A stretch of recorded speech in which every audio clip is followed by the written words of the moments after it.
Chicken అయితే డైరెక్ట్గా గిన్నెలోకి తీసుకునేసాను. నేను ఎందులో అయితే వండుతానో అందులోకి తీసుకున్నాను. ఇప్పుడు దీన్ని వాష్ చేసి ఇందులోకి మనకి ఏదేవి కావాలో మసాలాస్ అన్నీ వేసి కలిపేసుకుందాం. ఏమేమి వేస్తానో చూపిస్తాను. అలాగే లాస్ట్ వరకు వీడియోని చూడండి, మిస్ అవ్వకుండా. ఓకేనా? కంటిన్యూ చేద్దాం ఆ వీడియోని. వీటిని దంచి పెట్టేసుకొని ఇందులో మిక్స్ చేసుకోవాలి. ఇప్పుడు దంచేసుకుందాం. దీన్ని అన్నీ దంచేసుకున్నాము, పౌడర్ చేసుకున్నాం. ఇది అందులో మిక్స్ చేసుకుందాం. ఎలా మ్యారినేట్ చేస్తానో చూసేసేయండి. ఉప్పు, కారం, ధనియాల పొడి, పసుపు, చికెన్ మసాలా, గరం మసాలా, బిర్యానీ ఆకు, మనం ముందే దంచి పెట్టుకున్న మసాలా వేసేసుకుందాం. బాగా ఫ్రై చేసుకోవాలి. గోల్డిష్ కలర్లో ఆయిల్ కాస్త ఎక్కువ వేసుకొని ఫ్రై చేసుకున్నామంటే హై ఫ్లేమ్లో పెట్టి మీడియం ఫ్లేమ్ అడ్జస్ట్. ఇప్పుడు తీసేసుకుందాం. తీసి మరో ప్లేట్లో వేసేసుకుందాం. బిర్యానీ స్పైసెస్లోకి కలిపేసుకుందాం.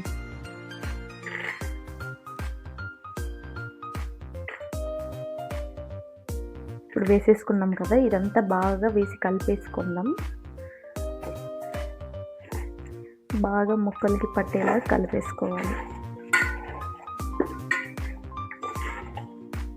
ఇప్పుడు పెరుగు వేసుకుందాం. వేసి బాగా కలుపుకుందాం. మళ్ళీ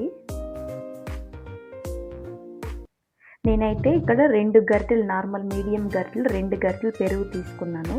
మనం పెరుగు ఎంత ఎక్కువ వేసుకున్నామంటే మనకు అంత బాగా టేస్ట్ వస్తుంది. అంటే మనకు ముక్కలకి గ్రేవీ పడుతుంది కదా, ఆ గ్రేవీతోనే కదా ముక్కలు ఉడుకుతాయి. గ్రేవీ బాగా పడుతుంది. బాగా కలుపుకుందాం. ముక్కలకి బాగా పట్టేలా కలిపేసుకుందాం ఫస్ట్.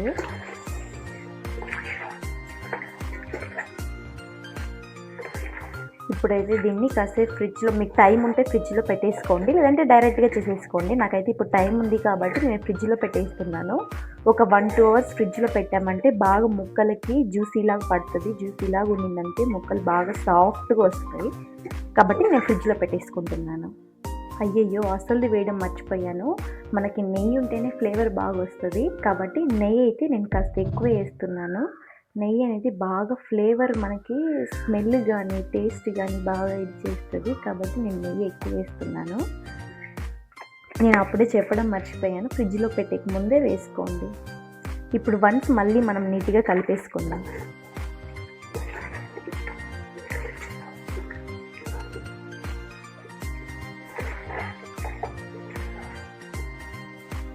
ఇప్పుడు దీన్ని ఫ్రిడ్జ్లో పెట్టేస్తాం మళ్ళీ. ఓకేనా? మళ్ళీ ప్రాసెస్ అనేది కంటిన్యూ చేస్తాను. వీడియో అయితే కంపల్సరీ చూడండి. నేను ఇక్కడ ఆల్రెడీ రైస్ నానబెట్టి పెట్టేసుకున్నాను. బాస్మతి ఏం యూజ్ చేయట్లేదు, నార్మల్ రైసే యూజ్ చేస్తున్నా. చూడండి, నానబెట్టి పెట్టేసుకున్నా. ఇంకా బిర్యానీ ప్రాసెస్లోకి వెళ్ళిపోదాం. మ్యారినేట్ చేసాడు పెట్టాం కదా ఫ్రిడ్జ్లో, తీసి ఇప్పుడు బిర్యానీ కంప్లీట్ చేసేద్దాం. ఇందులోకి ఆనియన్స్ ఫ్రై చేసుకున్న ఆయిల్ కూడా కొంచెం వేసుకుందాం.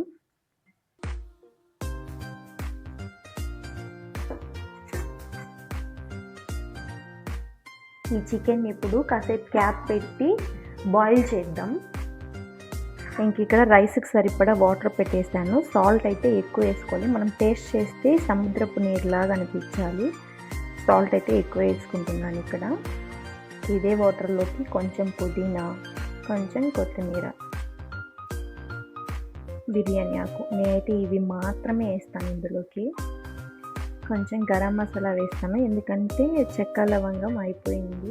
దానిలోకి గరం మసాలాని వేస్తాను. అది వేద్దాం అనుకున్నా, బట్ అవి చూస్తే అయిపోయింది, అందుకే ఇది వేస్తున్నా. గరం మసాలా లైట్గా వేసుకున్నాను. ఈ చికెన్ ఒకసారి కలుపుకుందాం.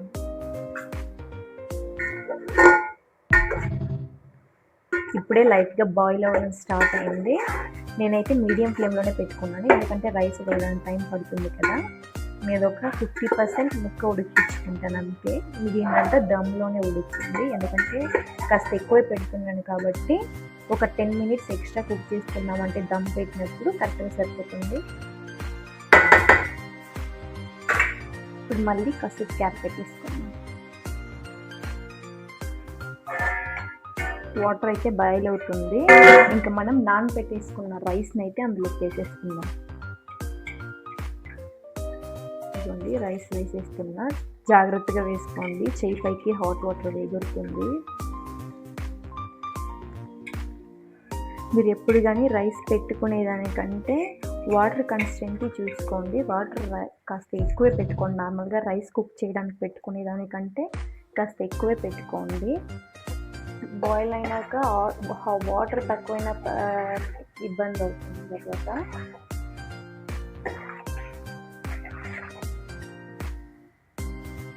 కాస్త కలిపేసుకొని ఇంకా మూత పెట్టేద్దాం. కాసేపు రైస్ బాయిల్ అవుతుంది. రైస్ అయితే కుక్ అవుతుంది. రైస్ని అయితే ఎక్కువ కలపద్దండి, లైట్గా కలుపుకోండి. అలా కుక్ అయ్యిందా లేదో తెలుసుకోవడానికి మాత్రం లైట్గా అలా టచ్ చేస్తుందండి. కానీ ఎక్కువ కలిపారంటే రైస్ విరిగిపోతుంది. రైస్ అయితే ఆల్మోస్ట్ బాయిల్ అయిపోయింది. రైస్ అయితే కరెక్ట్గా బాయిల్ అయిపోయింది, సరిపోతుంది. ఇది ఇప్పుడు మనం గార్నిష్ చేసుకోవడానికి. ఇప్పుడైతే గిన్నె అటు సైడ్ మార్చేసుకుంటా దమ్ చేసేస్తాము. ఇప్పుడు మనకి ఇక్కడ చికెన్ కూడా ఆల్మోస్ట్ 50 to 70% కుక్ అయిపోయింది. ఇప్పుడు దమ్ పెట్టేసుకుందాం. రైస్ ఇందులోకి సిప్ చేసేద్దాం. చూడండి ఎంత కలర్ఫుల్గా ఉందో. రైస్ ఇందులో సిప్ చేసేసుకుందాం. చూడండి, ఈ రైస్లోని వాటర్ ఒక 2 గంటలు పోసుకుందాం. 2 గంటల దాకా పోసుకున్నామంటే మనకి బాయిల్ అవ్వడానికి ఈజీగా ఉంటుంది. ఫ్లేవర్ కోసం కొంచెం పుదీనా ఫస్ట్ వేసేసుకుందాం. రైస్ని ఇలా వాటర్ అంతా తీసేసి ఇందులో వేసుకోవాలి.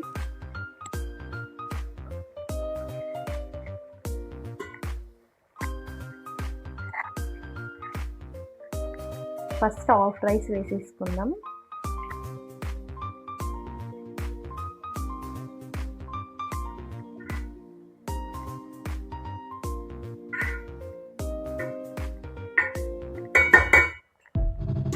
హాఫ్ రైస్ అయిన తర్వాత ఫ్రైడ్ ఆనియన్స్,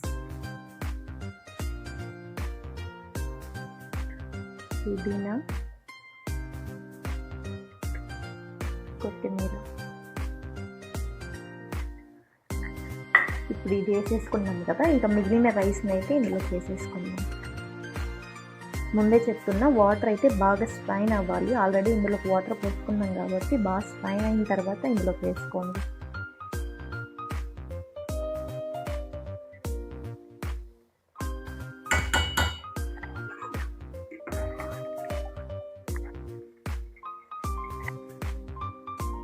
ఇప్పుడు రైస్ని అయితే మొత్తం వేసుకునేసాం కదా. ఇప్పుడు దీన్ని సరి చేసుకొని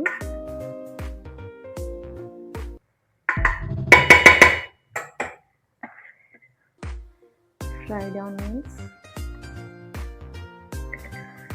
పుదీనా, కొత్తిమీర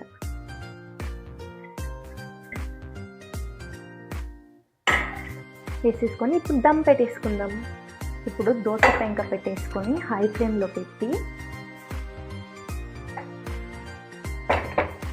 మనం రెడీ చేసుకున్న గిన్నెనైతే ఇందులో పెట్టేసుకోవాలి. ఇప్పుడు ఒక ప్లేట్ పెట్టేసి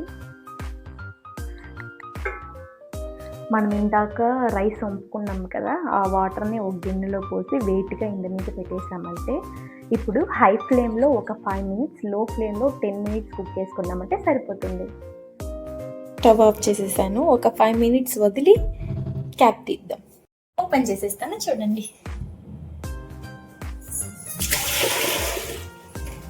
వాటర్ అయితే పడేసాను. క్యాప్ అయితే వేడిగా ఉంది. క్లాత్ తీసుకొచ్చి తీస్తున్నా. బాబా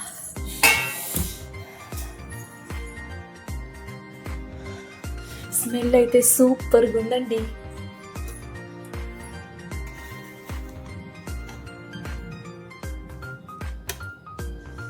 చాలా బాగా వచ్చింది.